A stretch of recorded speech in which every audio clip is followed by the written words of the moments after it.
Hello students, आज हम NCERT Hindi की 9वीं कक्षा की पाठ्य पुस्तक गंगा के पाठ 4 ऐसी भी बातें होती हैं, लता मंगेशकर से साक्षात्कार।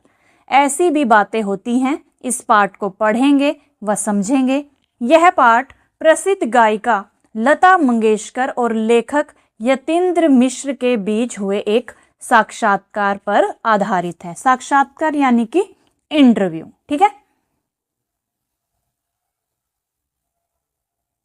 जिसमें लता जी ने अपने जीवन, संगीत यात्रा, परिवार, संस्कार, संघर्ष और अनुभवों के बारे में विस्तार से बताया है। और यह संवाद केवल उनके संगीत तक सीमित नहीं है, बल्कि उनके व्यक्तित्व, उनके विचारों और जीवन मूल्यों को भी उजागर करता है। तो आइए इस पाठ को पढ़ना शुरू करते हैं। यदि वीडियो अच्छा लगे तो वीडियो को लाइक और चैनल को सब्सक्राइब भी जरूर कर लीजिएगा। तो साक्षात्कार की शुरुआत में यतीन्द्र मिश्र जी कहते हैं, दीदी, आपके संगीत की अप्रतिम यात्रा पर बातचीत शुरू करते हैं। अप्रतिम यानी कि बेजोड़ या अनुपम।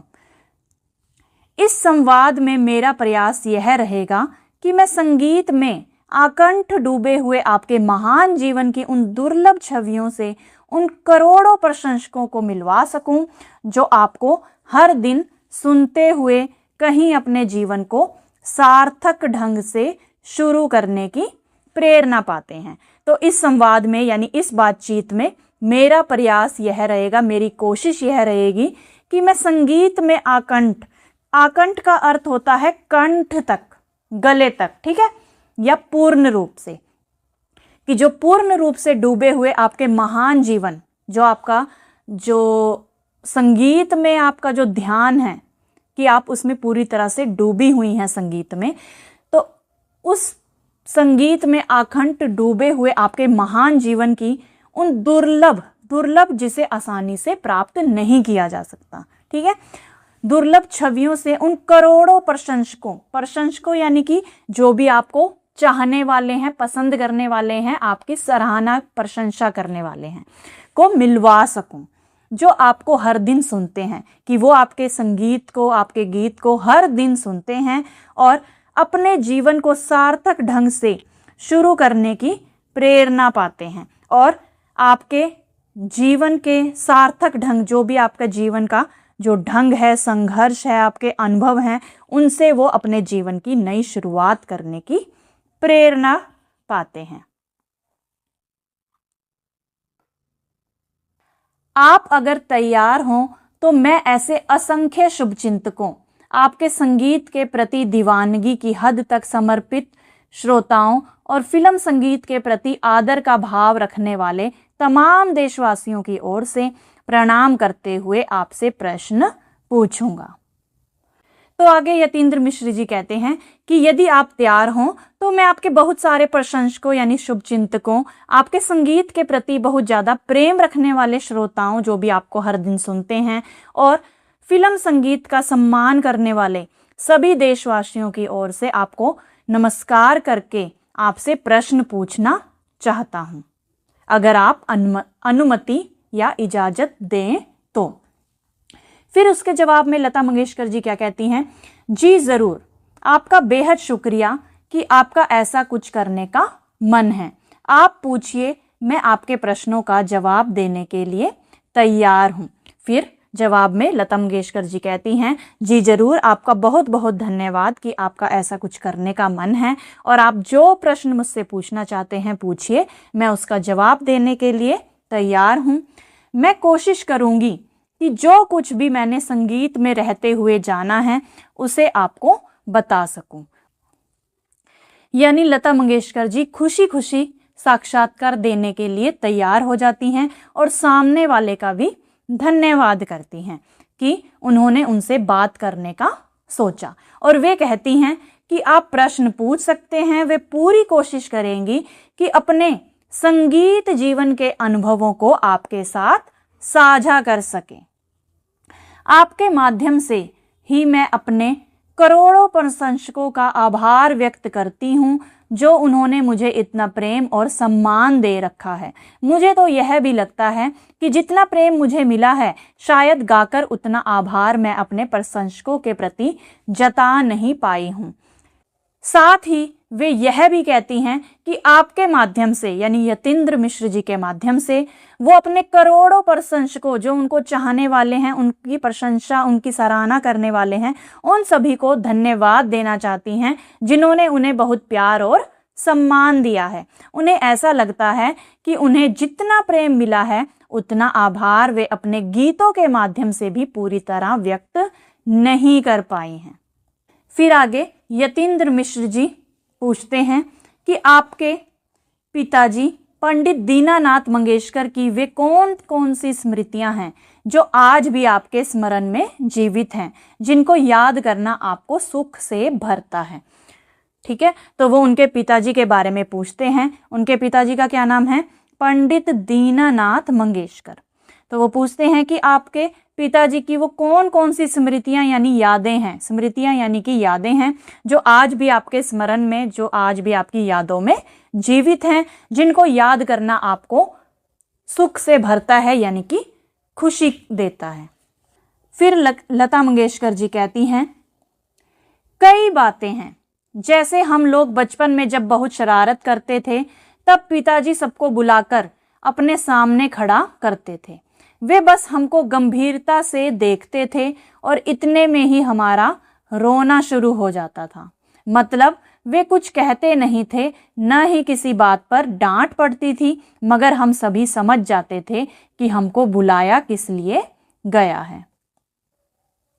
लता जी बताती हैं कि कई बातें हैं कि बचपन में जब वे और उनके जो भाई बहन हैं वो शरारत करते थे तो उनके पिताजी उन्हें बुलाकर अपने सामने खड़ा कर लेते थे।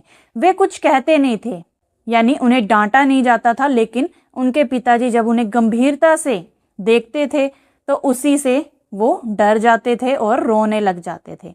यानी बिना डांट डपट के ही सब समझ जाते थे कि उनसे गलती हो गई है और उन्हें यहाँ पर क्यों बुलाया गया है।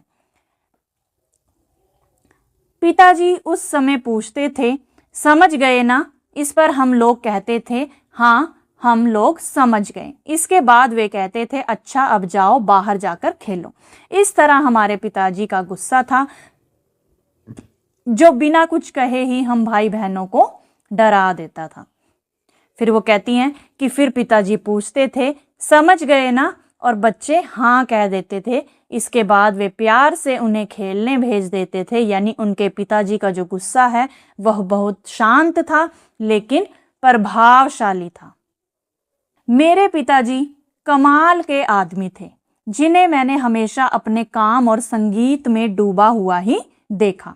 वो बताती हैं कि उनके पिताजी जो हैं वो बहुत ही मेहनती और अपने काम व संगीत में पूरी तरह डूबे रहने वाले व्यक्ति थे। उनकी ड्रामा कंपनी के नाटक रात 9 बजे शुरू होते थे और देर रात 2 से 3 बजे तक जाकर समाप्त होते थे। कि उनकी जो नाटक कंपनी के नाटक हैं वो रात 9 बजे शुरू होते थे और देर रात यानी 2 से 3 बजे तक चलते थे।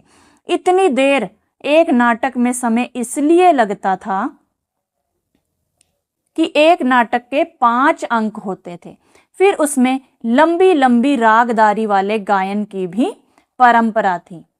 यानी लता जी बताती हैं कि उस नाटक में इतना समय इसलिए लगता था क्योंकि उनके पिताजी के नाटकों में 5 अंक यानी कि 5 भाग होते थे और उनमें लंबी लंबी रागदारी, लंबे लंबे रागों पर आधारित गायन भी होता था। एक बार पिताजी जब गाना शुरू करते थे तो खूब सीटियां, तालियां और वंस मोर मिलता था। यानी जब उनके पिताजी गाना शुरू करते थे तो लोग बहुत ही खुश होते थे उनका संगीत सुनकर और जोर जोर से तालियां बजाते, सीटियां मारते और वंस मोर करते थे, यानी कि फिर से गाने की मांग करते थे। वंस मोर का अर्थ होता है कि एक बार फिर से। बाबा माइक पर थोड़ी तेज आवाज में गाते थे जो सुनने पर बहुत अच्छा लगता था। मेरे पिताजी की एक बड़ी विशेषता यह भी थी कि वे एक राग को गाते हुए उसमें सुर बदलकर भी अपना गायन करते थे। मतलब एक राग गाते समय किसी भी सुर को सा यानी षडज बनाकर इस तरह राग को बदल देते थे कि वह कुछ नया हो जाता था और फिर उसी समय नए राग में गाते हुए दोबारा से पहले राग और उसके सुर में वापस लौट आते थे। लता जी बताती हैं कि उनके पिताजी माइक पर थोड़ी तेज आवाज में गाते थे जो सुनने में बहुत ही अच्छा लगता था और उनकी सबसे खास बात यह थी कि वे एक राग गाते समय सुर बदलकर उसे नया रूप दे देते थे, यानी किसी भी सुर को सा बनाकर उसी राग को नया बना देते थे और फिर गाते गाते वापस पहले वाले राग में लौट आते थे। कहने का अर्थ है कि वो बहुत ही टैलेंटेड थे जिनमें अनोखी संगीत कला यानी कि राग में बदलाव करने की क्षमता थी। उस समय म्यूजिकल ड्रामा का बहुत चलन था। हमारे यहाँ कभी भी बिना म्यूजिक के कोई ड्रामा हुआ ही नहीं। लता जी बताती हैं कि उस समय में उनके टाइम में म्यूजिकल ड्रामा यानी कि संगीतमय नाटक बहुत लोकप्रिय थे और उनके यहाँ कोई भी नाटक बिना संगीत के नहीं होता था। एक नई बात मेरे पिताजी के नाटकों में यह भी थी कि वे पहली बार मराठी रंगमंच में कर्नाटक और पंजाब का संगीत लेकर आए। कि उनके पिताजी की खास बात यह थी कि उन्होंने मराठी रंगमंच पर पहली बार कर्नाटक और पंजाब के संगीत को शामिल किया। मतलब उन्होंने बकायदा कर्नाटक जाकर वहाँ का कुछ गीत और संगीत सीखा था जिसे अपने नाटकों में डाला। यानी वो खुद कर्नाटक जाकर वहाँ का उन्होंने संगीत सीखा और उसे अपने नाटकों में शामिल किया। मुझे यह भी याद है कि जिस दिन कोई ड्रामा नहीं होता था उस दिन घर में संगीत की सभा होती थी और बहुत सारे लोग हमारे घर आते थे।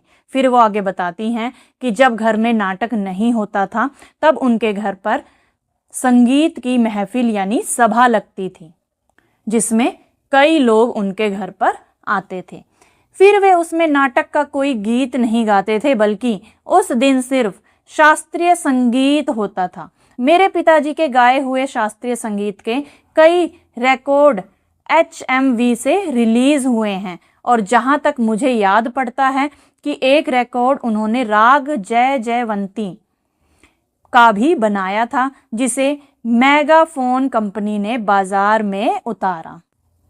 तो वो बताती हैं कि जब उनके घर में लोग आते थे संगीत की सभा में तो उस दिन नाटक के गीत नहीं बल्कि सिर्फ शास्त्रीय संगीत गाया जाता था। इसके अलावा उनके पिताजी के गाए हुए शास्त्रीय संगीत के कई रिकॉर्ड भी बने जो HMV कंपनी से जारी हुए। ठीक है, HMV यानी कि HMV एक म्यूजिकल कंपनी है। ठीक है, तो उनके जो शास्त्रीय संगीत के कई रिकॉर्ड जो हैं वो HMV कंपनी से जारी हुए।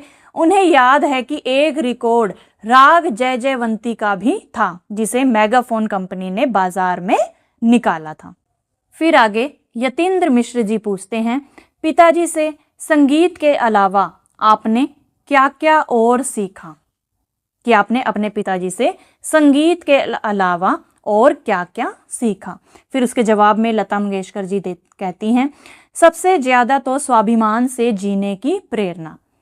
कि उन्होंने सबसे बड़ी चीज स्वाभिमान यानी कि आत्मसम्मान के साथ जीना सीखा है। इससे अपने पिताजी से उन्होंने जो संस्कार दिए उससे जिंदगी में सही बातों पर खड़े रहने की हिम्मत मिली। कि पिताजी के दिए हुए संस्कारों से उन्हें हमेशा सही बात पर डटे रहने की हिम्मत मिली। आज मुझे इस बात की खुशी है कि मैंने किसी से यह नहीं कहा कि आप मुझे 500 रुपये दीजिए, फला चीज ला दीजिए, मुझे उसकी ज़रूरत है। कि वे कहती हैं कि उन्हें इस बात की खुशी है कि उन्होंने कभी किसी से अपनी ज़रूरतों के लिए पैसे या चीज़ें नहीं मांगी बल्कि आत्मनिर्भर बनी रही। इस तरह जो चीज़ मैं कर पाई उसमें मैं अपने बाबा का संस्कार मानती हूँ और वे इस गुण का श्रेय जो है वो अपने पिताजी को देती हैं। कि ये सब तभी हो पाया क्योंकि मेरे पिताजी ने मुझे संस्कार ही ऐसे दिए हैं। मैंने पिताजी में यह बात देखी थी कि हर हालत में कैसे रहना है।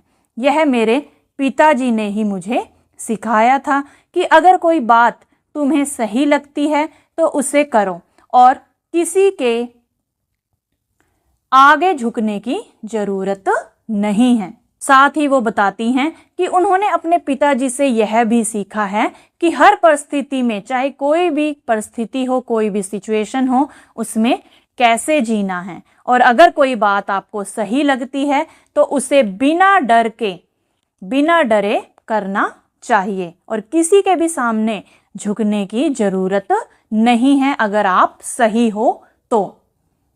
इस तरह जब मैं याद करती हूँ तो लगता है कि बाबा ऐसा कहते थे, बाबा ने यह कहा था, बाबा ने उस समय इस तरह कोई निर्णय लिया था।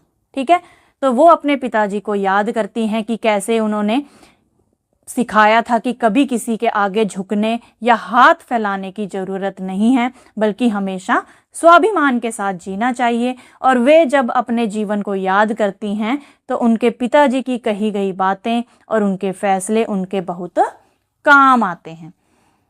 यह सब मेरे बड़े काम आया कि उनके पिताजी की सिखाई हुई सीख उनके बहुत काम आई। हमने हर तरह के दिन देखे हैं। पिताजी की कंपनी जब अच्छी चलती थी तो हम सब लोग बड़े शान से रहते थे। फिर पिताजी के निधन के बाद हमें यह भी देखना पड़ा कि बुरे हालात में कैसे जीना है। यानी वो बताती हैं कि उन्होंने जीवन में अच्छे और बुरे दोनों समय देखे हैं कि जब पिताजी की कंपनी अच्छी चलती थी तब वे बहुत अच्छे से रहते थे, लेकिन पिताजी के निधन के बाद, उनकी मृत्यु के बाद उन्हें कठिन परिस्थितियों का सामना भी करना पड़ा।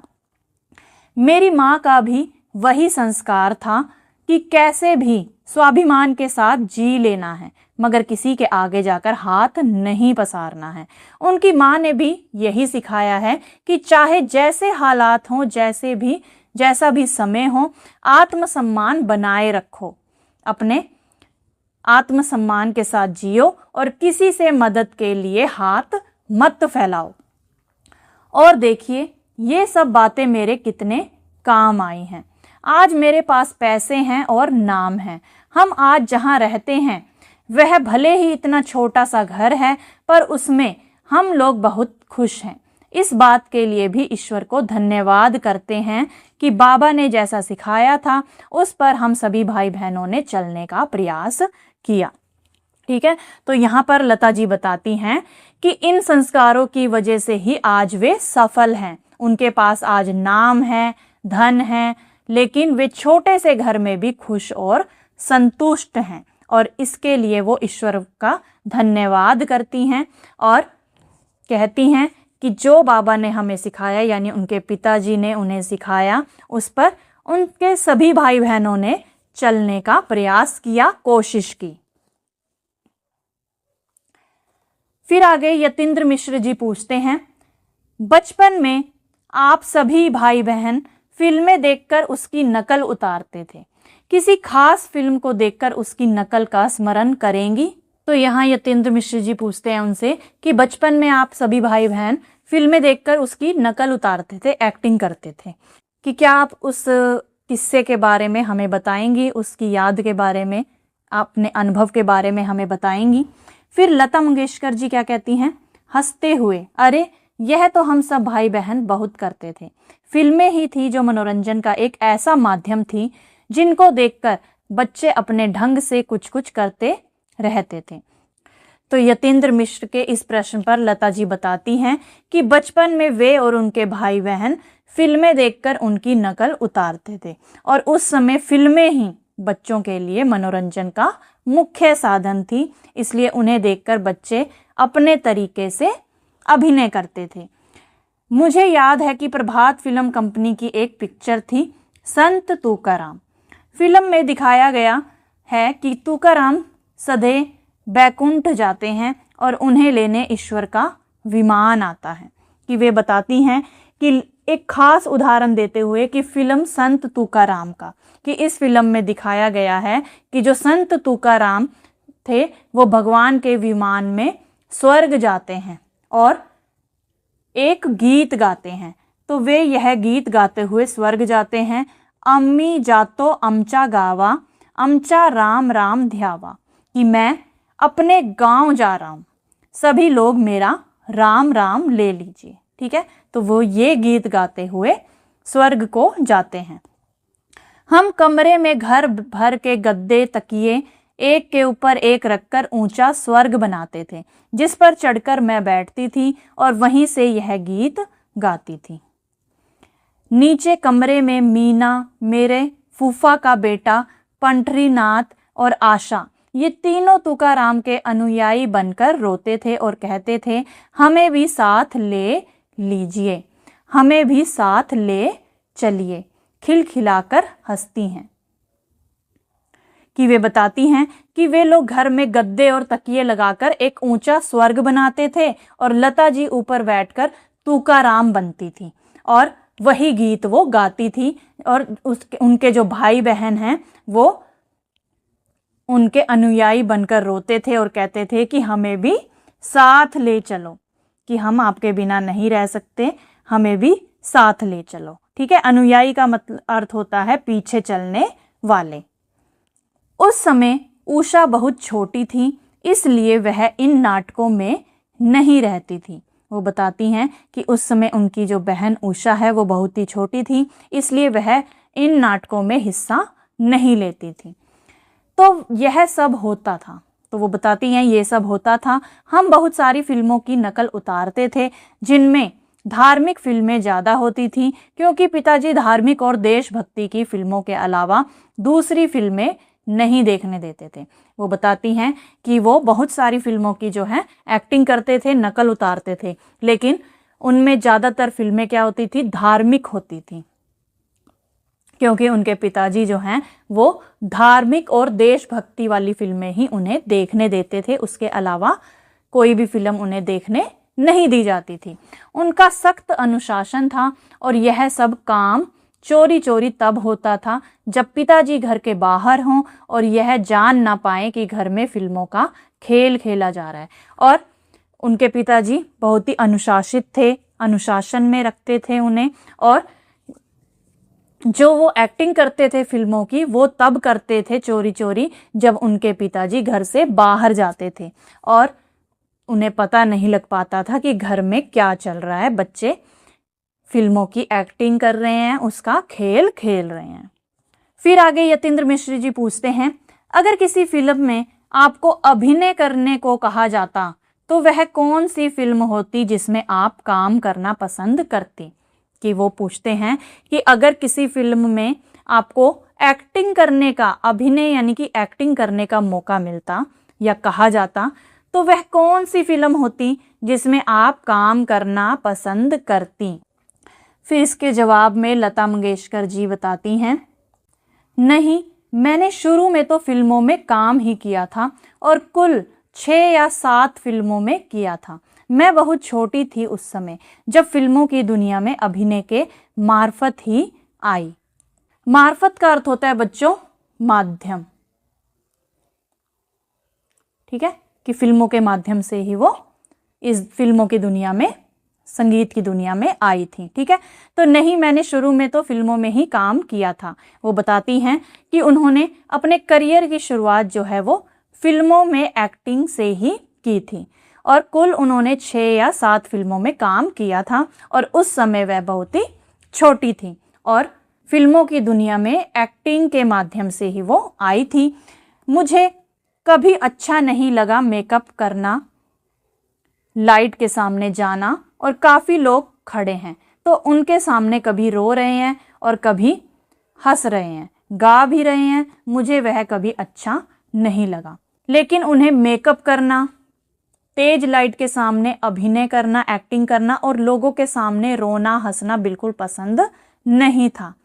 अच्छी फिल्मों को देखकर सराहने का जी जरूर करता है, मगर अभिनय करने के बारे में तो सोच भी नहीं सकती और इसीलिए उन्होंने अभिनय छोड़ दिया, एक्टिंग छोड़ दी। और वे कहती हैं कि जो अच्छी फिल्में होती हैं, फिल्मों को देखना तो उन्हें अच्छा लगता है, उनकी प्रशंसा करना, उन्हें सराहना अच्छा लगता है, लेकिन खुद एक्टिंग करना उन्हें कभी अच्छा नहीं लगा। एक फिल्म हमारे यहाँ हिंदी और मराठी दोनों में बनी थी, छत्रपति शिवाजी। फिर वो आगे बताती हैं कि एक फिल्म छत्रपति शिवाजी हिंदी और मराठी दोनों भाषाओं में बनी थी। उसमें भालजी पेंढारकर थे, जिन्हें मैं बाबा कहती थी। मैं उनके पास गई, हालांकि उस वक्त तक मैंने अभिनय का काम छोड़ दिया था। कि वो बताती हैं कि उस फिल्म में भालजी पेंढारकर थे, जिन्हें वो बाबा कहती थी, और वो उनके पास गई थी, लेकिन तब तक उन्होंने एक्टिंग का जो काम है वो छोड़ दिया था। मैंने उनसे खुद कहा, बाबा मैं चाहती हूँ कि इस फिल्म का आखिर का जो गाना है उसमें 2 लाइनें मैं भी आकर गाऊं। यानी उन्होंने एक्टिंग छोड़ देने के बाद भी खुद जाकर अपनी इच्छा जताई कि वे अंत में आने वाले गाने की जो 2 पंक्तियां हैं वो खुद गाना चाहती हैं। तो फिर मैंने उसके हिंदी और मराठी दोनों ही संस्करणों में बाद की 2 पंक्तियां गाई हैं, जिन दृश्यों में मैं मौजूद भी हूं, और उनकी इस इच्छा को मान भी लिया गया और उन्होंने दोनों संस्करणों में वह हिस्सा गाया और उस दृश्य में वो दिखाई भी दी। मैं छत्रपति शिवाजी को बहुत पसंद करती हूँ, इसलिए बस इसी फिल्म के लिए मेरा मन हुआ कि भले ही एक दृश्य में ही सही, मगर यहाँ रहा जा सकता है। उन्होंने ऐसा इसलिए किया क्योंकि वो छत्रपति शिवाजी को बहुत पसंद करती थी। फिर आगे यतीन्द्र मिश्र जी उनसे प्रश्न पूछते हैं कि उस दौर में, कि उस समय में आपके काम की परिस्थितियां कैसी थी, कि आपके काम की जो सिचुएशंस थी वो कैसी थी। क्या वे आपके हिसाब से धीरे धीरे अनुकूल होती गई अथवा वैसे ही हमेशा की तरह एक चुनौती का सबब बनी रही, जैसे कि वे संघर्ष के दिनों में थी। यानी कि वो उनके काम की परिस्थितियों के बारे में पूछते हैं और फिर उसके जवाब में लता मंगेशकर जी कहती हैं, यह कह पाना मुश्किल होगा कि मेरी परिस्थितियां कभी बहुत अच्छी या बुरी रही हों। मैं इन सब बातों पर ध्यान नहीं देती थी। अलबत्ता मैं उस जमाने से लेकर बाद तक बहुत मेहनत से अपने काम करती थी। मुझे याद है कि मेरी रिकॉर्डिंग सुबह से रात तक चलती रहती थी। एक स्टूडियो से दूसरे और तीसरे स्टूडियो के चक्कर में ही पूरा दिन बीत जाता था। मुझे अपने गाने और रिकॉर्डिंग के अलावा किसी दूसरी चीज की सुध ही नहीं रहती थी। तो वो बताती हैं कि उन्होंने कभी यह सोचकर काम नहीं किया कि उनकी परिस्थितियां अच्छी हैं या बुरी हैं। उनका पूरा ध्यान केवल अपने काम और अपनी जिम्मेदारियों पर ही रहता था। वो दिन रात मेहनत करती थी, सुबह से रात तक लगातार रिकॉर्डिंग चलती रहती थी और उन्हें एक स्टूडियो से दूसरे स्टूडियो तक जाना पड़ता था और उन्हें अपने गाने के अलावा किसी और चीज की चिंता नहीं रहती थी, सुध नहीं रहती थी, ना तो चिंता रहती थी ना ही होश रहता था। हमेशा यही बात दिमाग में घूमती थी कि किसी तरह बस मुझे अपने परिवार को देखना है, फिर वह रिकॉर्डिंग का वक्त हो या घर का खाली समय। किस तरह मैं अपने परिवार के लिए ज़्यादा से ज़्यादा कमाकर उनकी ज़रूरतें पूरी कर सकती हूँ, इसी में मेरा सारा वक्त निकल जाता था। यानी वो बताती हैं कि उनके मन में हमेशा एक ही बात रहती थी कि उन्हें अपने परिवार की जिम्मेदारी निभानी है और ज़्यादा से ज़्यादा कमाकर उनकी ज़रूरतें पूरी करनी है। इसलिए उन्होंने कठिन परिस्थितियों को भी कभी बड़ी समस्या नहीं माना। आप मेरी परिस्थितियों के बारे में पूछ रहे हैं, तो सच बात तो यही है कि मुझे रिकॉर्डिंग से या उसकी तकलीफ़ों से इतना फ़र्क नहीं पड़ता था जितना इस बात से कि आने वाले कल में मेरे कितने गीत रिकॉर्ड होने हैं। फला फिल्म के ख़त्म होने के साथ मुझे नए कॉन्ट्रैक्ट की दूसरी नई फिल्मों के गाने कब रिकॉर्ड करने हैं। यानी लता जी यहाँ पर कहना चाहती हैं कि उन्हें गानों की रिकॉर्डिंग के दौरान होने वाली जो कठिनाइयाँ हैं उनसे ज़्यादा फर्क नहीं पड़ता था। वे इन परेशानियों की चिंता नहीं करती थी। उनके लिए सबसे महत्वपूर्ण बात यह थी कि भविष्य में, फ्यूचर में उन्हें कितने गाने हैं और आगे काम के कितने अवसर, मौके उन्हें मिलने वाले हैं। वे हमेशा अपने आने वाले काम और नई फिल्मों के गानों की रिकॉर्डिंग के बारे में सोचती रहती थी। फिर आगे यतीन्द्र मिश्र जी पूछते हैं, बचपन का कोई ऐसा सपना जिसे पूरा करने की हसरत मन में बहुत दिनों तक पलती रही हो, कि क्या आपका कोई बचपन का ऐसा सपना है जिसे पूरा करने की हसरत, इच्छा जो है वो आपके मन में कई दिनों तक रही हो। फिर उसके जवाब में लता मंगेशकर जी कहती हैं, ऐसा कोई सपना तो खास नहीं है, मगर आपको बचपन की एक बात बताती हूँ। मेरे पिताजी उस समय जीवित थे और जब वे अपने कार्यक्रमों के लिए तैयार होते थे तो उनको जितने मेडल मिलते थे वे अपने कपड़ों पर सीने के बाईं तरफ लगाते थे। इस प्रश्न के उत्तर के जवाब में वो कहती हैं कि उनके बचपन में कोई खास बड़ा सपना उनका नहीं था, लेकिन एक छोटी सी इच्छा जरूर थी कि जब उनके पिताजी कार्यक्रम के लिए तैयार होते थे तो वे अपने जीते हुए मेडल, जो भी उन्हें मेडल मिले हैं, उन्हें वे अपने कपड़ों पर लगाते थे। वह जमाना ऐसा था जिसमें यह प्रचलन रहा कि कलाकार लोग अपने प्रदर्शनों में मिले हुए मेडल पहनकर ही बैठते थे, कि उस समय कलाकारों में मेडल पहनकर प्रस्तुति देने का चलन था। मुझे जगह तो याद नहीं, मगर यह ठीक से याद है कि पिताजी के अलावा बाहर के किसी कलाकार को जो सबसे पहले मैंने गाते हुए सुना है वह पंडित कुमार गंधर्व थे। कि लता जी को यह बात बहुत अच्छी लगती थी कि जब उन्होंने पहली बार पंडित कुमार गंधर्व को भी कई मेडल लगाकर गाते देखा, तब उनके मन में ये इच्छा हुई कि बड़ी होकर उन्हें भी ऐसे ही मेडल मिलें और वे भी उन्हें पहनकर कार्यक्रम में जाएं। तो कुमार गंधर्व की जब काली शेरवानी पहनकर और अपने ढेर सारे मेडल लगाकर गाने के लिए बैठे तो यह बात मुझे बहुत पसंद आई। मुझे तब हमेशा यह लगता था कि जब मैं बड़ी हो जाऊंगी तब मुझे भी ऐसे ही मेडल मिलेंगे जिसे लगाकर किसी कार्यक्रम में जाऊंगी। ठीक है, तो अपने पिताजी को देखकर और कुमार गंधर्व जी को देखकर उनके मन में ये इच्छा व्यक्त हुई कि मैं भी अपने पिताजी और कुमार गंधर्व जी की तरह ही अपने जीते हुए मेडल जो हैं वो अपने कार्यक्रम में लगाकर जाऊंगी।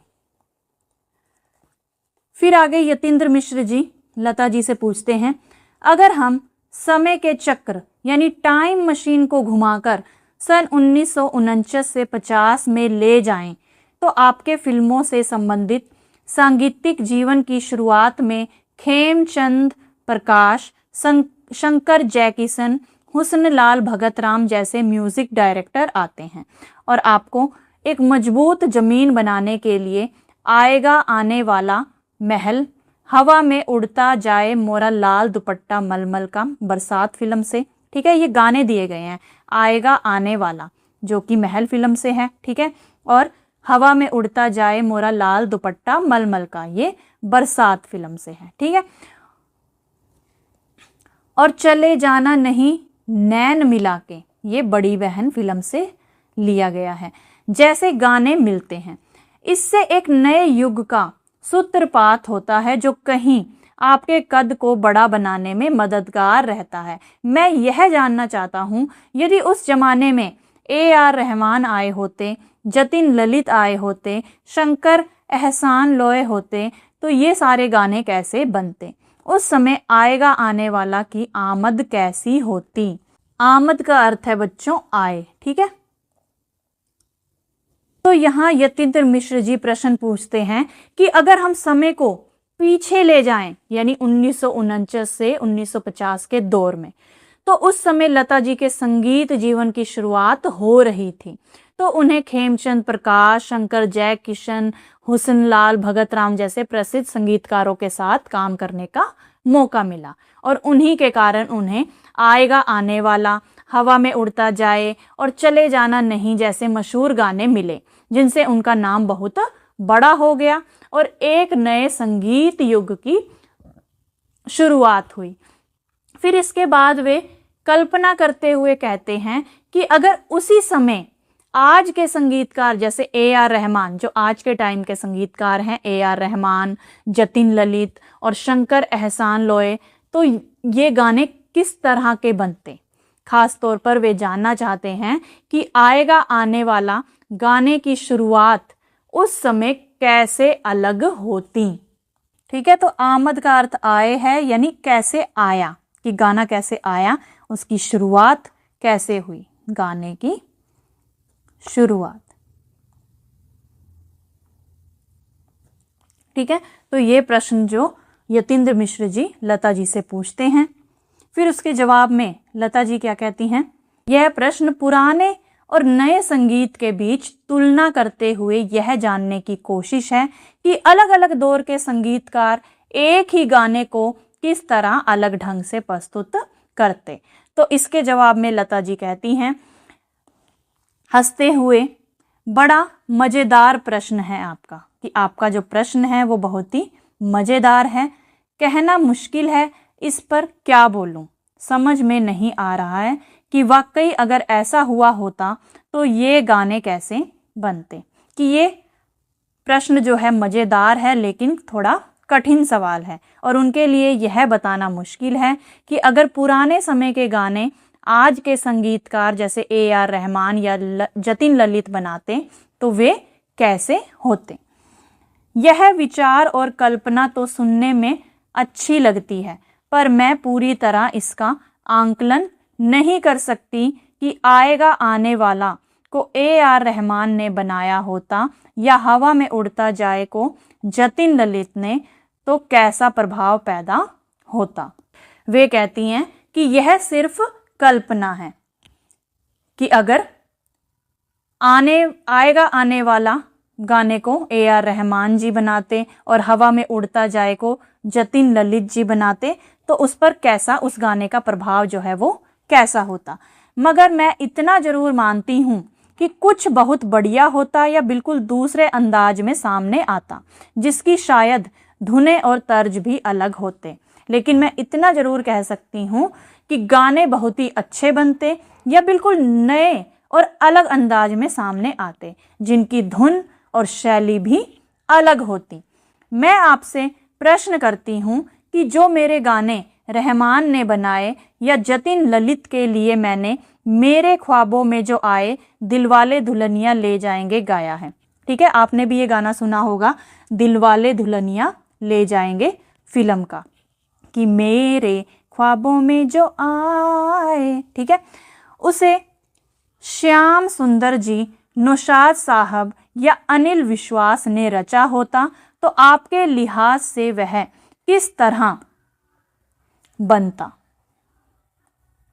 ठीक है, यानी लता जी खुद सवाल पलटकर यतीन्द्र मिश्र जी से पूछती हैं कि अगर उनका प्रसिद्ध गाना मेरे ख्वाबों में जो आए पुराने संगीतकारों जैसे नौशाद, अनिल विश्वास या श्याम सुंदर जी ने बनाया होता तो वह कैसा लगता। यह वाकई बहुत रोचक और सोचने वाली बात है कि समय के हेर फेर से हमारे गीतों का स्वभाव कैसा होता। इतना जरूर मैं कहना चाहूँगी कि पुराने समयों में जब मैंने महल, बड़ी बहन, बरसात, तराना, बाजार और संग दिल जैसी फिल्मों के लिए पार्श्व गायन किया था, उस समय तकनीकी रूप से सिनेमा में बहुत तरक्की नहीं हुई थी। आएगा आने वाला में मुझे हॉल में बहुत दूर से चलकर दबे पांव रिकॉर्डिंग वाले माइक तक आना पड़ता था और उसी अनुपात में रिकॉर्डिंग के माइक पर स्वर का उतार चढ़ाव कैद किया जाता था। लता मंगेशकर जी कहती हैं कि यह सचमुच सोचने वाली बात है कि अगर समय बदल जाता तो गानों का स्वभाव भी बदल जाता।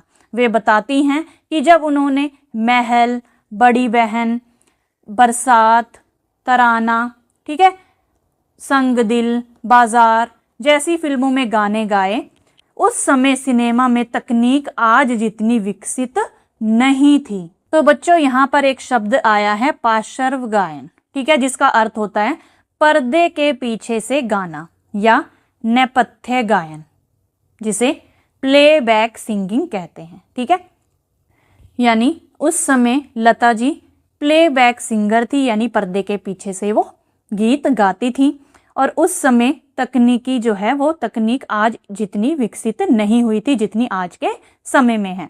और खासकर आएगा आने वाला गाने की रिकॉर्डिंग के समय उन्हें एक बड़े हॉल में बहुत दूर से धीरे धीरे चलते हुए माइक के पास जाना पड़ता था। यानी यहाँ पर लता मंगेशकर जी यह बता रही हैं कि आएगा आने वाला गाने की रिकॉर्डिंग के समय उन्हें हॉल में बहुत दूर से धीरे धीरे यानी दबे पांव चलते हुए माइक के पास आना पड़ता था। और जैसे जैसे वे माइक के पास आती थी उनकी आवाज़ धीरे धीरे तेज होती जाती थी और उसी के अनुसार माइक उनकी आवाज़ के उतार चढ़ाव यानी धीमी से तेज को रिकॉर्ड करता था। बहुत सारे ऐसे गाने मुझे याद हैं जिसमें कुछ विशेष प्रभावों को देने के लिए अनिल विश्वास, श्याम सुंदर, सज्जाद हुसैन, सलील चौधरी और सी रामचंद्र ने कुछ नए तरीके और अजीबोगरीब टोटके आजमाए थे जिनसे गीतों में वह प्रभाव पैदा हो सका। वो बताती हैं कि पुराने समय में कई गानों में खास प्रभाव यानी इफेक्ट पैदा करने के लिए संगीतकारों जैसे अनिल विश्वास, श्याम सुंदर, सज्जाद हुसैन, सलील चौधरी और सी रामचंद्र ने अलग अलग नए और कभी कभी अजीब तरीके अपनाए और इन्हीं प्रयोगों से गानों में विशेष प्रभाव जो है वो आता था। आज जो स्थिति है और जिस तरह हमारी तकनीक विकसित हो चुकी है उसमें अगर इन लोगों को काम करने का मौका मिलता तब तो कमाल ही हो गया होता।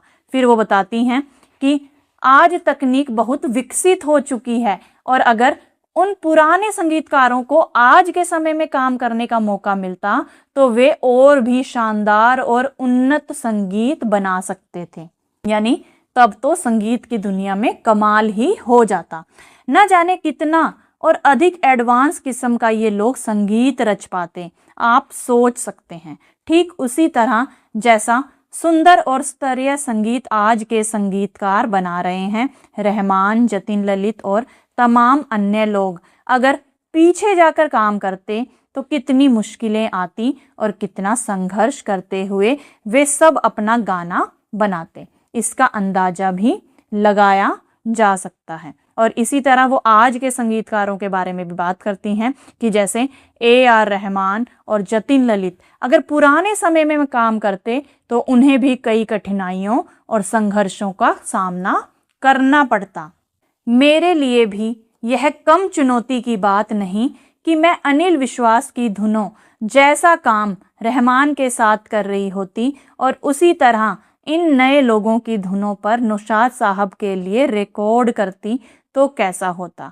कि लता जी कहती हैं कि उनके लिए भी यह एक बड़ी चुनौती होती कि अगर वे पुराने और नए संगीतकारों की शैलियों को बदलकर काम करती तो अनुभव बिल्कुल अलग होता।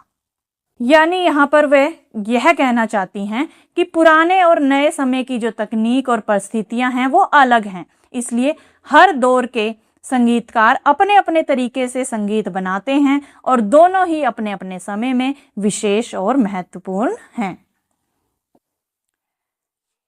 फिर आगे यतीन्द्र मिश्र जी पूछते हैं, इसी समय विषय परिवर्तन करते हुए आपसे कुछ व्यक्तिगत सवाल पूछने का मन हो रहा है।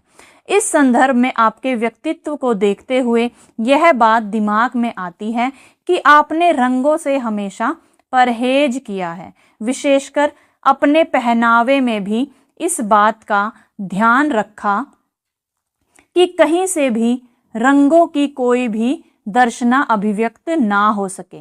आपकी सफ़ेद रंग की साड़ियों पर मौजूद रंगीन धारियां, गुलबुटों और पल्लों का रंग छोड़कर कहीं भी रंग से दोस्ताना निभता नहीं दिखता।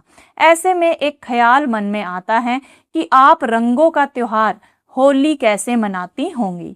होली को लेकर कोई संस्मरण या व्यक्तिगत रुचि की कोई बात जो आप यहाँ साझा करना चाहें। तो यहाँ पर यतीन्द्र मिश्र जी बातचीत का विषय बदलते हुए लता मंगेशकर जी से एक व्यक्तिगत सवाल पूछते हैं। वे कहते हैं कि उन्होंने देखा है कि लता जी अपने पहनावे में रंगों से काफ़ी परहेज करती हैं और वो ज़्यादातर सफ़ेद साड़ी पहनती हैं जिसमें बहुत कम रंग होता है। फिर इसी आधार पर वो पूछते हैं कि जब वे रंगों से दूर रहती हैं, तो होली जैसे रंगों के त्योहार को कैसे मनाती होंगी। तो क्या होली से जुड़ी कोई याद, संस्मरण यानी अनुभव, या उनकी कोई खास पसंद है जिसे वे साझा करना चाहें।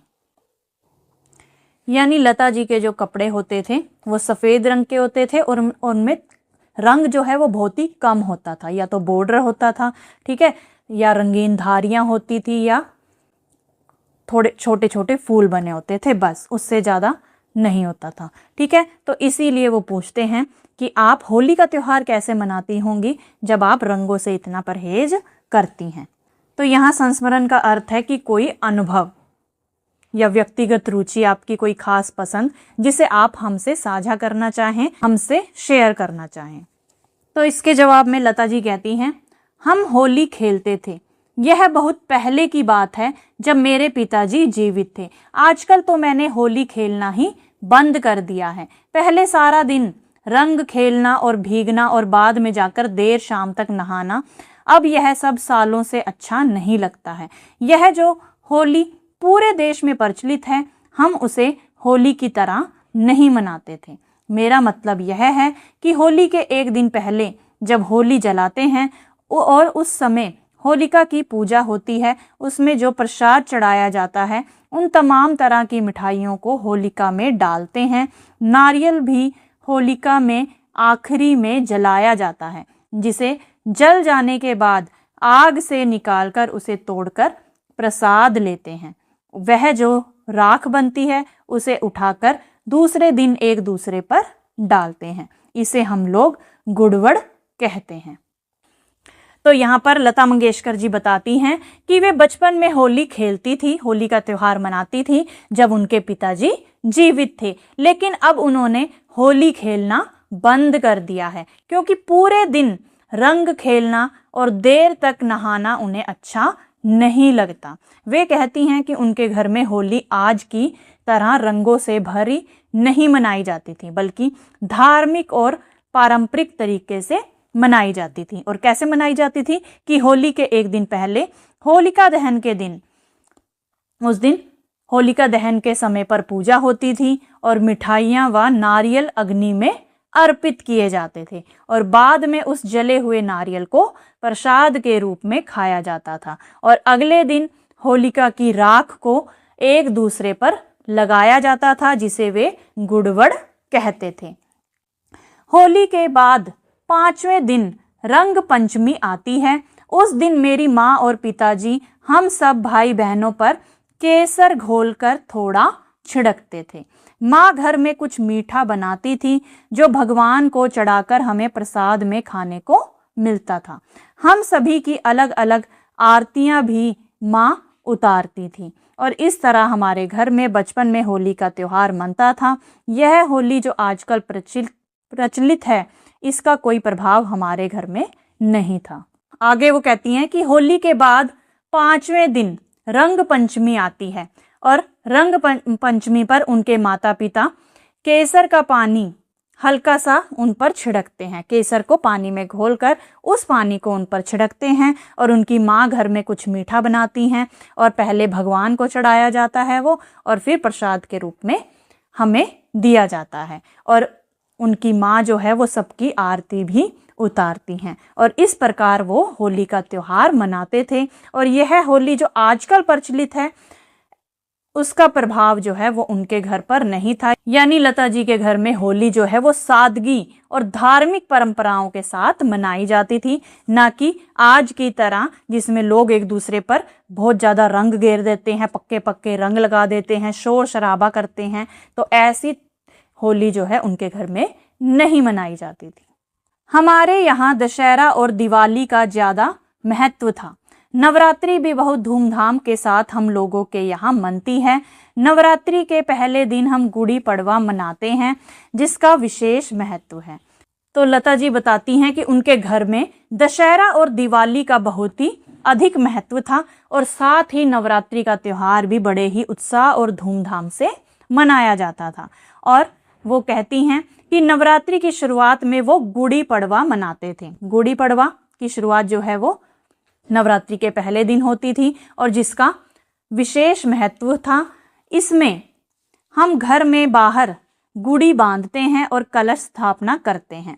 सूर्योदय के समय ही गुड़ी पर बताशों की माला या हार बनाकर चढ़ाई जाती थी, जिसे सूर्यास्त होने तक उतार लिया जाता है और प्रसाद के रूप में घर के सभी सदस्य उसे लेते हैं। कि इस दिन घर के बाहर जो है गुड़ी एक सजाया हुआ ध्वज, ठीक है, गुड़ी का अर्थ होता है एक सजाया हुआ ध्वज या डंडा, तो गुड़ी लगाई जाती है और कलश स्थापना की जाती है। और सुबह सूर्योदय के समय, सूर्योदय यानी जब सूरज जो है निकलता है, तो उस समय गुड़ी पर बताशों की माला जो है वो चढ़ाई जाती है, जिसे शाम तक उतारकर प्रसाद के रूप में सब लोगों को बांट दिया जाता है। यानी सूर्योदय के समय जब सूरज निकलता है उस समय गुड़ी पर बताशों की माला या हार जो है वो पहनाया जाता है और जब सूरज जो है वो अस्त हो जाता है उस समय उस माला को उतार लिया जाता है और प्रसाद के रूप में घर के सभी सदस्यों में उस प्रसाद को बांट दिया जाता है। यह एक बहुत महत्वपूर्ण आयोजन है हमारी तरफ और ऐसी मान्यता है कि भगवान राम 14 वर्ष बाद जब अयोध्या लौटे थे तो हर घर में ऐसे ही बताशों की लड़ी सजाकर गुड़ी बांधी गई थी। महाराष्ट्र में ऐसा ही कहा जाता है। पहले दिन गुड़ी बांधने के बाद 9 दिन तक उत्सव मनाया जाता है, जिसके अंत में नवमी पर राम जी के जन्म की तिथि रामनवमी आती है। और इस परंपरा के पीछे वो बताती हैं कि ऐसी मान्यता है कि जब भगवान राम 14 वर्षों के वनवास के बाद अयोध्या लौटे थे तब लोगों ने खुशी में अपने घरों पर इसी तरह गुड़ी बांधी थी। और यह मान्यता जो है वो विशेष रूप से महाराष्ट्र में प्रचलित है और गुड़ी पड़वा से शुरू होकर 9 दिनों तक उत्सव चलता है और अंत में नवमी के दिन राम नवमी मनाई जाती है, जिसे भगवान राम के जन्म दिवस के रूप में मनाते हैं। तो यह त्योहार हम राम आगमन मानकर मनाते हैं, जबकि बाकी जगहों पर दुर्गा की आराधना में नवरात्र होता है, बल्कि बाकी जगह पर क्या होता है, माँ दुर्गा की आराधना में उनकी पूजा के लिए ये नवरात्र का त्योहार जो है वो मनाया जाता है। महाराष्ट्र में उस तरह नवरात्र नहीं मनता जिस तरह गुजरात, उत्तर प्रदेश और राजस्थान में दुर्गा की आराधना में यह त्योहार मनाया जाता है। तो यहाँ लता मंगेशकर जी कहती हैं कि उनके यहाँ यानी कि महाराष्ट्र में नवरात्रि को भगवान राम के आगमन यानी उनके आने की खुशी के रूप में मनाया जाता है, जबकि अन्य स्थानों जैसे गुजरात, उत्तर प्रदेश और राजस्थान में नवरात्रि जो है वो मुख्य रूप से माता दुर्गा की पूजा यानी उनकी आराधना के रूप में मनाया जाता है। फिर आगे यतीन्द्र मिश्र जी पूछते हैं, त्योहारों की ऐसी कोई खास बात जो आपके शुरुआती जीवन में परंपरा की तरह निभती रही हो और जिसे आपने बाद में भी पूरी आत्मीयता के साथ निभाना जारी रखा। यानी कि यहाँ पर यतीन्द्र मिश्र जी लता मंगेशकर से उनके जीवन में त्योहारों की परंपराओं के बारे में पूछते हैं। फिर लता मंगेशकर जी क्या जवाब देती हैं, ऐसी कोई खास बात मुझे याद नहीं आती, अलबत्ता इतना जरूर कहूँगी कि 50 का दशक रहा होगा जब मैं फिल्म इंडस्ट्री में नई आई थी और मेरा काम कुछ चल निकलना शुरू हुआ था। उस दौरान मैंने कुछ सालों तक दिवाली के दिन अपने सीनियर म्यूजिक डायरेक्टर्स के यहाँ मिठाई लेकर जाने का चलन शुरू किया था। आप सुनकर हैरान होंगे कि मैं ऐन दिवाली के दिन तड़के 5 बजे ही नहा धोकर बहुत सारे संगीतकारों के घर मिठाई लेकर पहुंच जाती थी।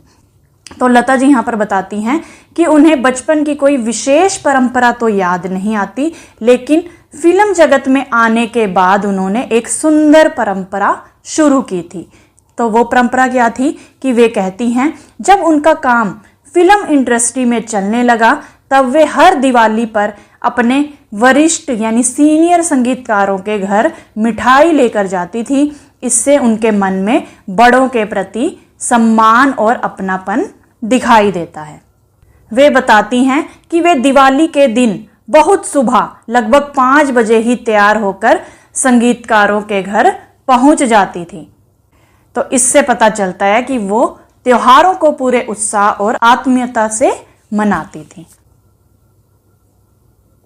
एक बड़ा मजेदार वाकया हुआ कि मैं नौशाद साहब के घर सुबह करीब 5:30 बजे पहुंच गई और जब कॉल बेल बजाया तो उनिंदे से नौशाद साहब मुझे गेट पर खड़ा देखकर डर गए।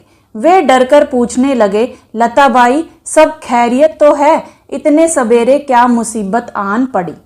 मैंने उन्हें हंसकर कहा, कुछ नहीं नौशाद साहब, आज दिवाली है तो आपको बधाई देने और मिठाई पहुंचाने चली आई।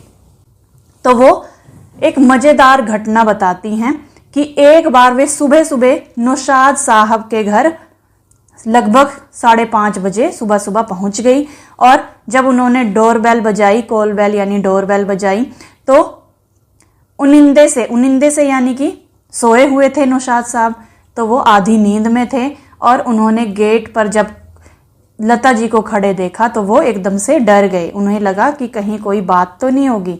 तब उन्होंने उनसे पूछा कि लता बहन, इतनी सुबह सुबह तुम आ गई, सब खैरियत तो है, सब सही तो है? फिर उस पर हंसते हुए लता जी क्या कहती हैं कि कुछ नहीं हुआ नौशाद साहब, आज दिवाली है इसलिए मैं आपको दिवाली की शुभकामनाएं देने और मिठाई देने आई हूं। इस पर वे बोले, अरे इतनी सुबह क्यों परेशान हुई, यानी इतनी सुबह आने की क्या जरूरत थी, आराम से आ जाती। तब मैंने उनको हंसते हुए जवाब दिया कि नौशाद साहब, आपके अलावा मुझे अभी 2-3 जगह यानी अनिल विश्वास जी, रोशनलाल, मदन भैया और बर्मन दादा के यहाँ भी जाना है। तो उन्होंने हंसते हुए क्या जवाब दिया कि अभी मुझे और जगह भी जाना है, अनिल विश्वास जी के घर, रोशनलाल, मदन भैया और बर्मन दादा के घर। इस पर वे लाड से भरकर बोले, हाँ मैं बिल्कुल भूल गया, लेकिन पहले बैठो, चाय पियो और मुंह मीठा करो, फिर जाने देंगे। फिर बोले, लता तुम हम सबको मिठाई बांट रही हो, लेकिन हम सारे संगीतकारों को मिलकर तो तुम्हें मिठाई खिलानी चाहिए, जो तुमने हमारी धुनों में इतनी मिठास घोली है। नौशाद साहब से मैंने यही इतना भर कहा कि आप आशीर्वाद दीजिए कि आगे भी जीवन में हर दिवाली के साथ मैं और मधुर से मधुर गीत गा सकूं। ठीक है, तो जब वो कहती हैं कि मुझे और भी जगह जाना है, तब वो नौशाद साहब उन्हें बहुत ही प्यार से कहते हैं कि हाँ हाँ ठीक है, मैं तो भूल ही गया था। कहते हैं कि तुम बैठो, चाय पियो, मुंह मीठा करो कि आज दिवाली का त्योहार है, तुम भी मुंह मीठा करो, फिर तुम्हें मैं यहाँ से जाने दूंगा। यानी नौशाद साहब ने उन्हें प्यार से बिठाया, चाय पिलाई और कहा कि वास्तव में सभी संगीतकारों को मिलकर तुम्हें मिठाई खिलानी चाहिए, क्योंकि तुमने उनकी धुनों को अपनी मधुर आवाज से और भी सुंदर बना दिया है। फिर लता जी इस जवाब में क्या कहती हैं, बड़े ही विनम्र भाव से कहती हैं कि वे केवल इतना आशीर्वाद चाहती हैं, कि वे आप सबसे केवल इतना आशीर्वाद चाहती हैं कि वे आगे भी हर दिवाली पर और अधिक मधुर गीत गाती रहें। फिर यतीन्द्र मिश्र जी अगला सवाल उनसे पूछते हैं, त्योहारों के संदर्भ में एक बात और ध्यान में आती है कि अधिकांश प्रदेशों में पर्वों व अनुष्ठानों से संदर्भित घर घर गीत गाए जाने का प्रचलन रहा है। उदाहरण के लिए होली के मौके पर फाग और धमार, बिहार में छठ पूजा पर छठ के गीत, जन्माष्टमी और रामनवमी में ईश्वर के जन्म के कारण सोहर और बधावा आदि गाने का मामला। ये गीत ज्यादातर घर और मोहल्ले की स्त्रियां गाती हैं। गायन एक रिवाज की तरह कायम है। ऐसे में महाराष्ट्र के संदर्भ में आपके देखे ऐसे कौन से अवसर आए हैं? तो यहाँ पर यतीन्द्र मिश्र जी कहते हैं कि भारत के अलग अलग राज्यों में त्योहारों और पूजा पाठ के समय विशेष गीत गाने की परंपरा रही है। जैसे होली पर फाग और धमार गाए जाते हैं। बिहार में छठ पूजा के समय छठ गीत गाने का रिवाज है और इसी तरह जन्माष्टमी और रामनवमी जैसे अवसरों पर भी सोहर और बधावा गाए जाते हैं। बधावा यानी कि बधाई दी जाती है जिसमें, ठीक है। और वो बताते हैं कि ये गीत अधिकतर घर और मोहल्ले की महिलाएं मिलकर गाती हैं और ये केवल मनोरंजन नहीं बल्कि एक परंपरा और संस्कृति का हिस्सा है। फिर वो लता जी से पूछते हैं कि महाराष्ट्र में उन्होंने ऐसे कौन कौन से अवसर देखे हैं जहां त्योहारों या धार्मिक मौकों पर विशेष गीत गाने की परंपरा हो। यानी वे लता जी से महाराष्ट्र की लोक गायन परंपराओं के बारे में पूछते हैं। फिर इसके जवाब में लता जी कहती हैं हंसते हुए, हमारे यहाँ होली और दिवाली पर तो इस तरह के घरों में गीत नहीं होता, कि हमारे यहाँ पर यानी महाराष्ट्र में होली और दिवाली पर इस तरह के गीत नहीं गाए जाते घरों में। यह जरूर है कि विवाह के बाद जब नई बहू घर में आती है तब एक पूजा होती है घरों में, जिसमें पास पड़ोस की बहुत सारी औरतें आती हैं। यह मंगला गौर कहलाता है कि जब शादी होती है और जब नई बहू घर आती है तो उस समय एक पूजा होती है जिसमें आस पड़ोस की बहुत सारी औरतें आती हैं, महिलाएं आती हैं, ठीक है, और वो गीत गाती हैं जिसे मंगला गौर कहा जाता है। सारी औरतें बिल्कुल मुग्ध भाव से गीत गाती हैं और नाचती भी हैं। बिल्कुल ठेठ गवई अंदाज में यह मंगला गौर का उत्सव मनाया जाता है, मगर आहिस्ता आहिस्ता वह भी अब खत्म हो रहा है, ठीक है। तो ठेठ गवई अंदाज का अर्थ है कि बिल्कुल देहाती और ग्रामीण शैली, ठीक है। तो ठेठ गवई अंदाज का क्या अर्थ है? बिल्कुल देहाती या ग्रामीण शैली, ठीक है। तो वो बताती हैं कि सारी औरतें बिल्कुल मुग्ध भाव से गीत गाती हैं, यानी खुशी और आनंद से भरा हुआ गीत गाती हैं और नाचती भी हैं, और इस प्रकार ये मंगला गौर का उत्सव जो है वो मनाया जाता है। लेकिन अब धीरे धीरे ये सब कुछ खत्म होता जा रहा है। मुझे अच्छी तरह से याद है जब मैं बहुत छोटी थी तब घर परिवार या पड़ोस में किसी की भी शादी के बाद यह मंगला गौर मनाया जाता था और हम सभी लोग उसमें खूब नाचते गाते थे।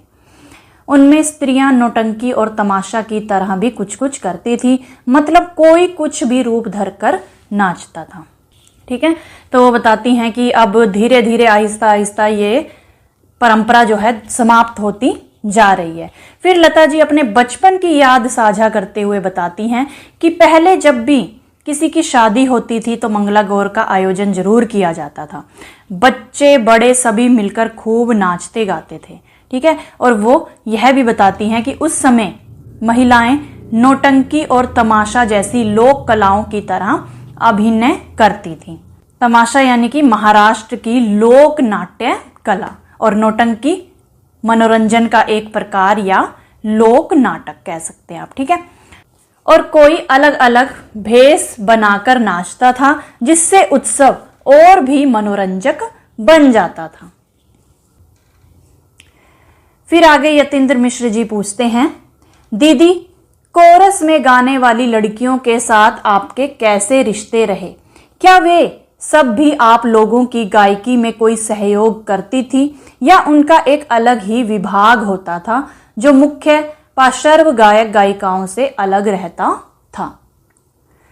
तो यहां पर कोरस का अर्थ क्या है? समूह में मिलकर गाना, ठीक है। कोरस यानी समूह में मिलकर गाना। और पार्श्व गायक गायिकाओं का अर्थ है कि फिल्मों में पर्दे के पीछे गाने वाले गायक या गायिकाएं।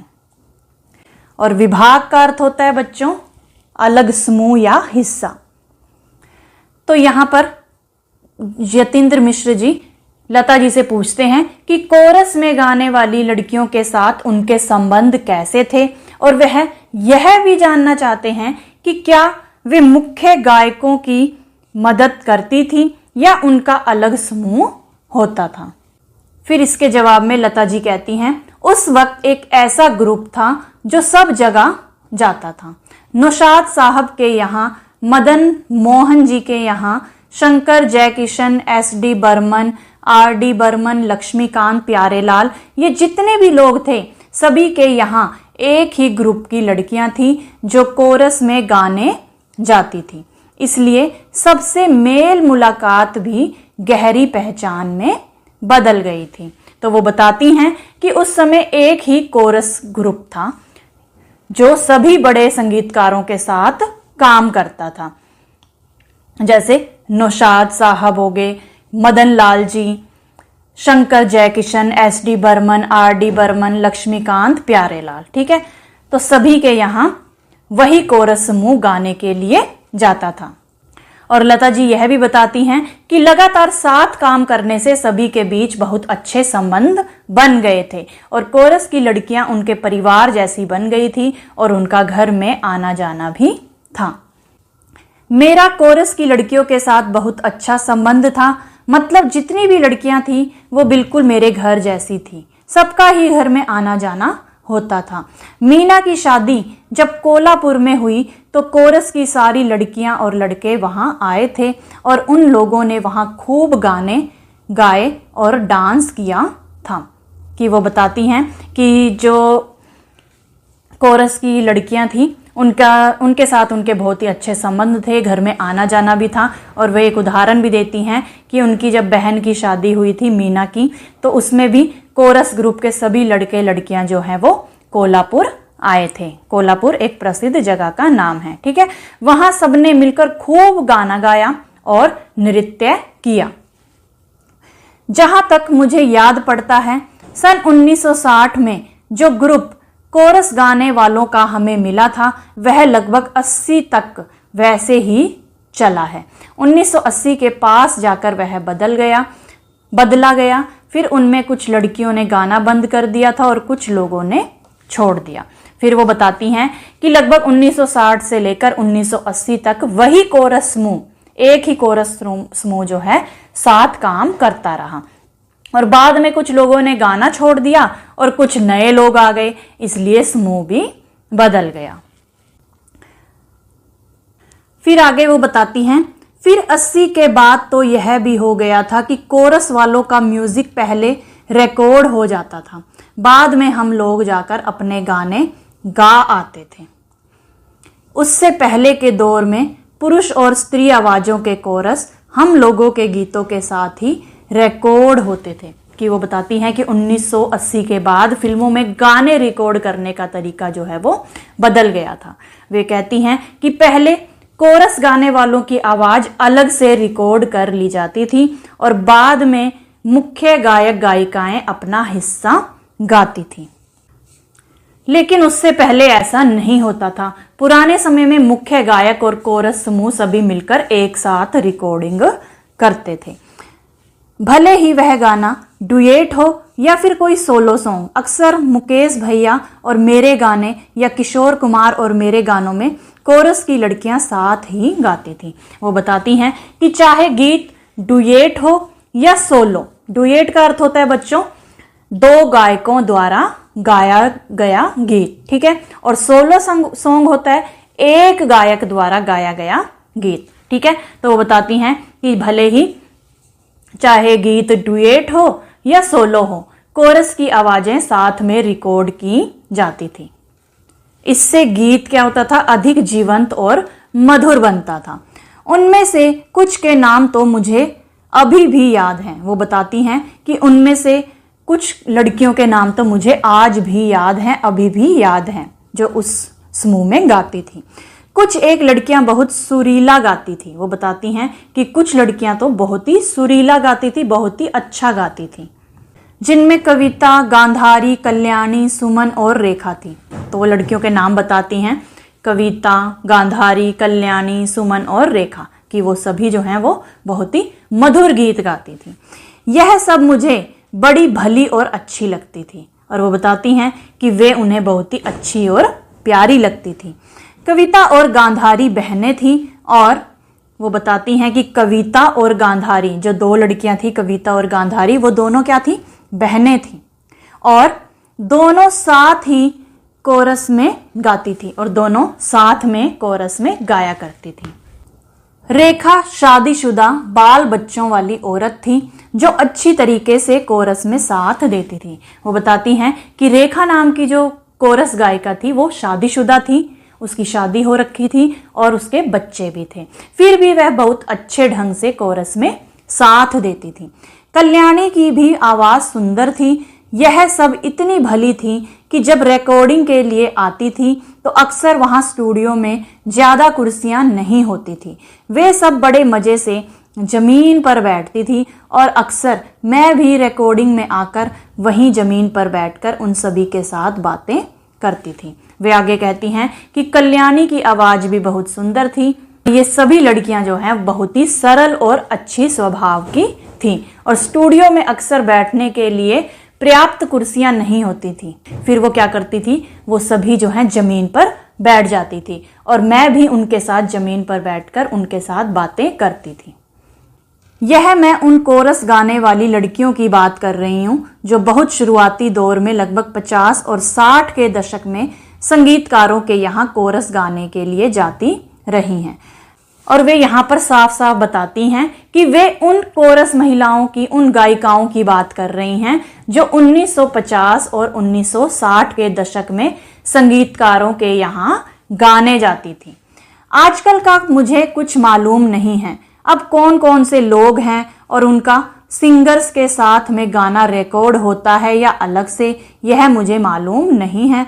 मुझसे मिलने वाले जितने लड़के लड़कियां थी उन सब ने बहुत बाद तक संपर्क बनाया हुआ था।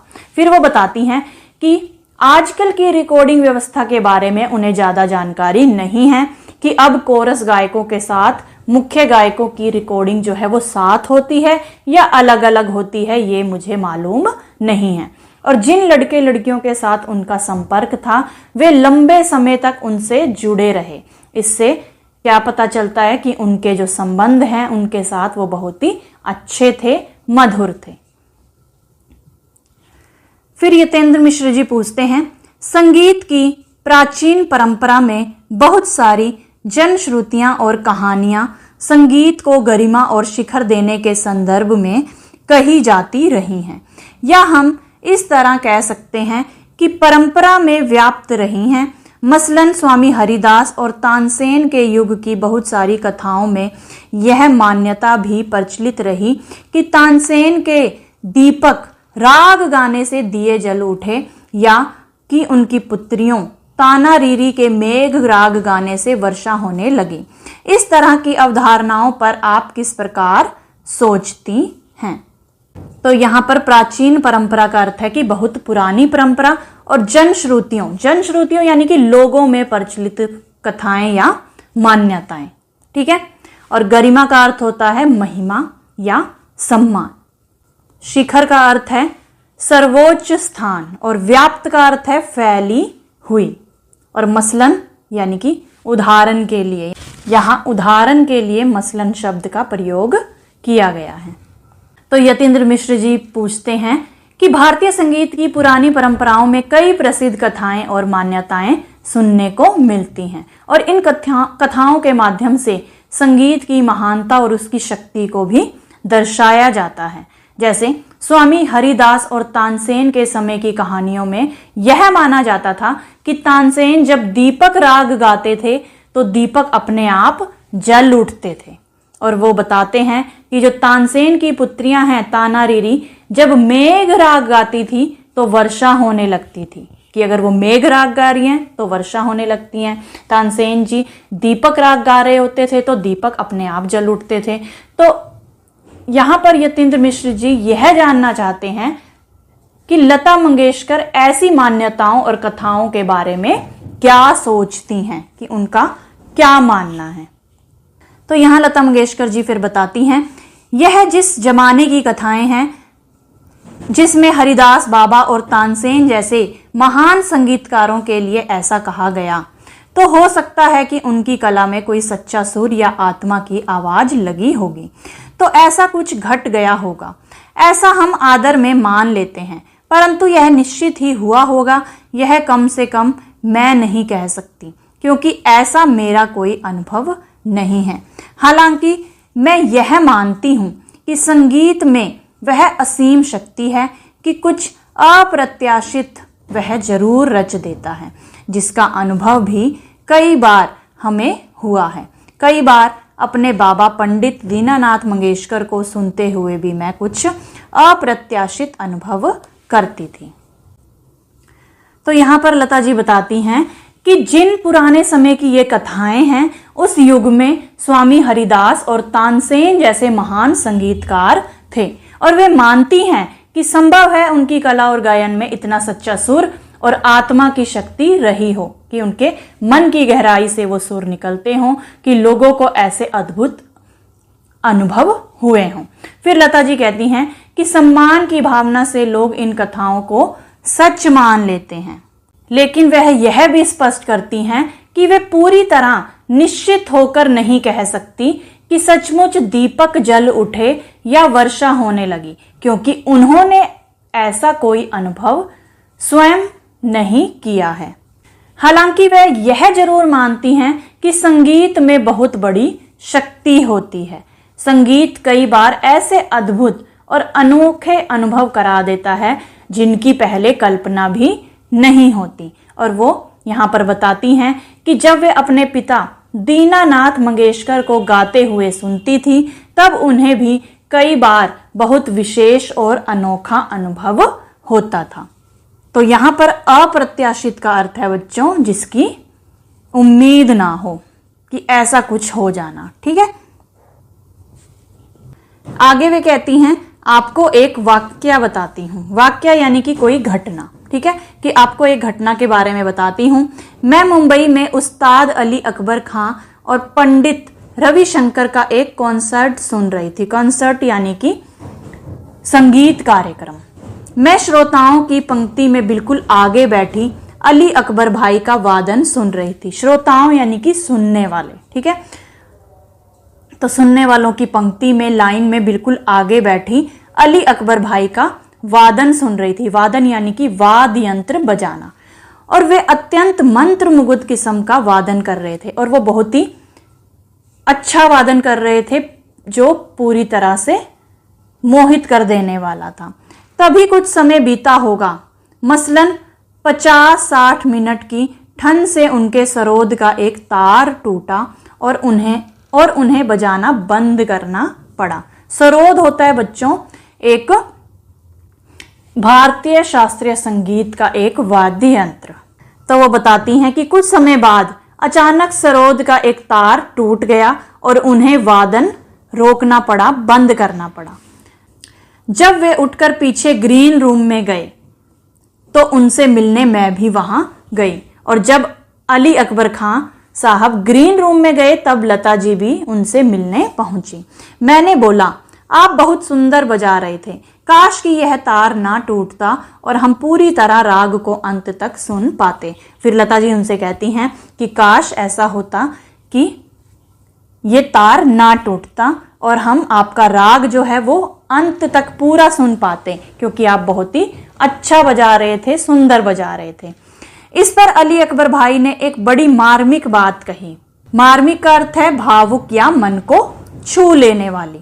ठीक है, तो उन्होंने एक बहुत ही मार्मिक बात कही, मन को छू लेने वाली बात कही, कि जो आज तक मुझे नहीं भूलती, कि ऐसी बात कही जो मुझे आज तक नहीं भूलती, मैं आज तक उस बात को नहीं भूल पाई हूं।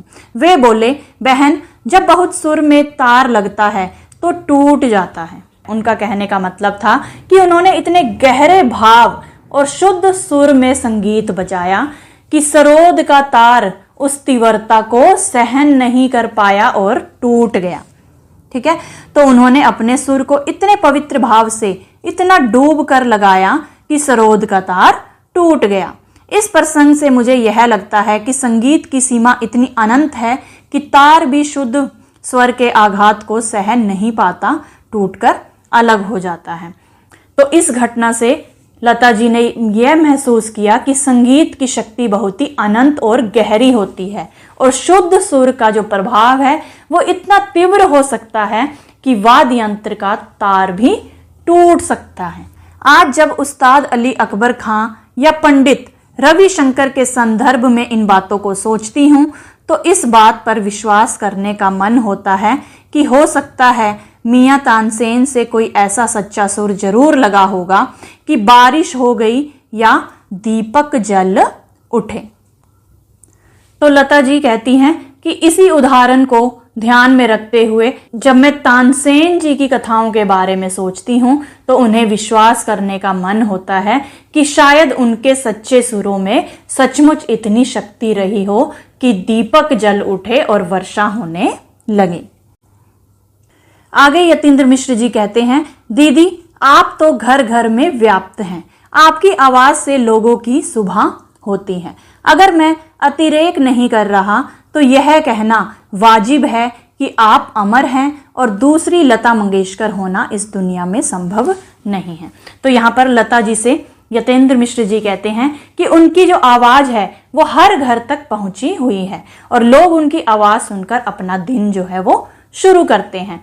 और वे कहते हैं यदि यह बढ़ा चढ़ाकर कहना ना माना जाए, अतिरेक का अर्थ होता है बढ़ा चढ़ाकर कहना, कि अगर बढ़ा चढ़ाकर कहना ना माना जाए तो यह कहना सही होगा, वाजिब होगा, यानी सही होगा कि आप अमर हैं और आपके जैसा दूसरा कलाकार होना संभव नहीं है, कि इस दुनिया में आपके जैसा दूसरा कलाकार होना संभव नहीं है, बहुत ही मुश्किल है।